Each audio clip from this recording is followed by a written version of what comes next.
Hey, hello everybody, and welcome to another episode of the Chris Lee Show with Chris Lee and Crystal Watkins. We're going to be reviewing some new music, or I should say a new artist. Yeah.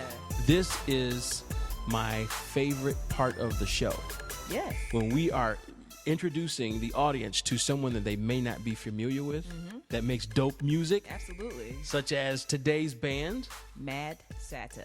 Mad Satta. Is that a play on Mad Hatter? I have no idea. It probably is. That's a good question. Maybe if I meet them one day, I'll ask them that. Yeah. And they've got some pretty good stuff. Tell us a little bit about the band. So this is a 8-piece soul and R&B band. So that's what grabbed me, and immediately I was like, "What? Yes. 8-piece? Yes. So you guys play instruments and you sing?" Old school. So they're from New York.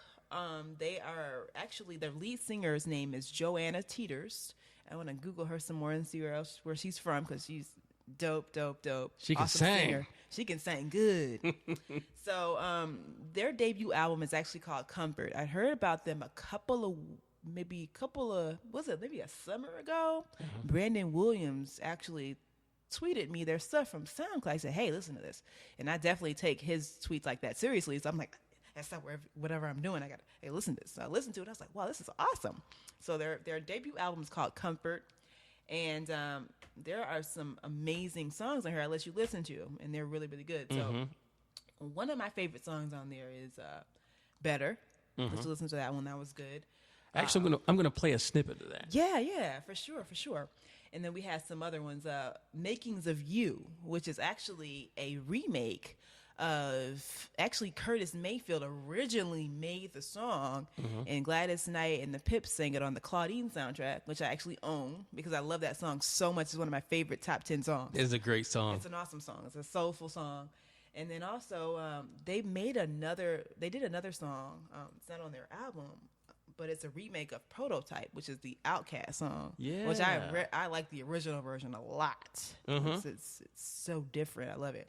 But they remade it, and it's good. It's fantastic. Because it's really remaking a song, especially an Outkast song, is risky business. It's risky business, but they remade it and they made it their own. She really did a great job with that, or they actually, all of them did a really good job with that song. I love it.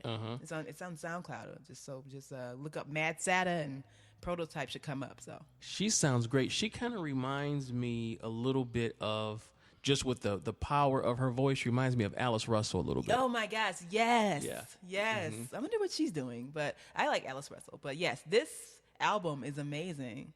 I just downloaded it like maybe a month ago, and I've listened to it like every day.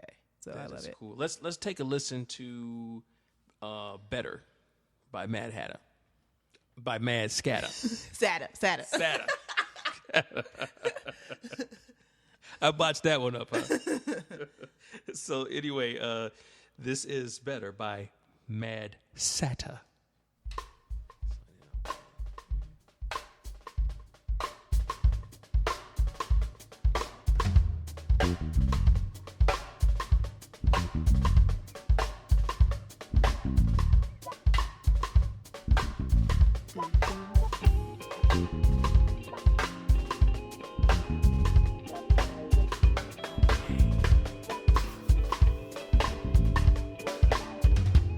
Every day I wake up to your voice, man.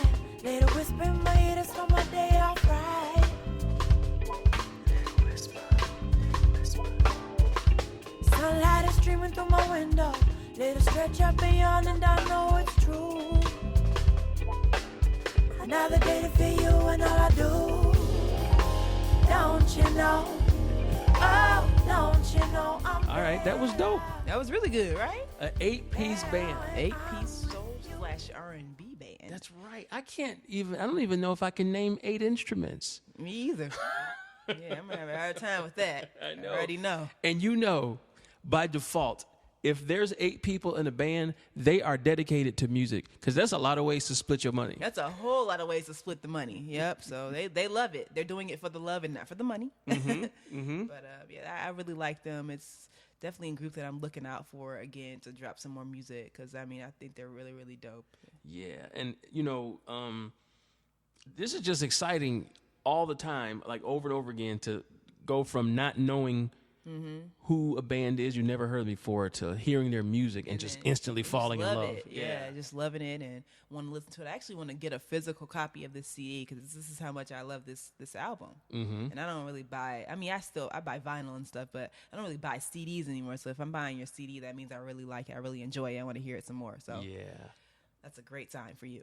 So what does it mean when you've bought more than one? Because when Carmen Rogers was here, I bought like 3 copies. Oh, that means you really, really, really like it. You really like it. That's how I am with the foreign exchange. I really, really, really like it. I want to share it with other people. That's right. That's what I did. I gifted the other 2 CDs. So I'm looking forward to what this band holds for the future. And one thing that I really like is, when we were having our production meeting, I asked you who this band sounded like, and you couldn't really think of anybody. Yeah, and that's good. Yeah, they're very unique, but it's soulful, but it's unique, and that's what I like it. And I like the fact that they're really playing instruments. I'm really big on instruments, if you haven't noticed. Yes. I like instruments. I love, my favorite artists are artists that write their own songs and or play their own instruments. Yeah, I love that. I'm really big on that because that's why. I mean, if you listen to the previous episode, we were talking about Terrace Martin. This guy plays a million instruments. He's a rapper. He's a producer. I love that. I like somebody that's multi-talented like that. It's really, really cool. Yeah, it's like Wyclef except with talent. Yeah. Oh, I'm sorry. Oh, that was cool. I'm sorry, Wyclef. I take that back. I like Wyclef. It's great. No, I actually do too. I like that album. I don't know the name of it. The light blue one, the Carnival. I think I love that album. That's a great album. Yeah, I love it. Yeah. He does a good job at finding samples that no one else would ever find. Like he's got a song on that album called Apocalypse, and he samples a vocal run. On a previous episode, I think a couple weeks ago, we were talking about vocal runs.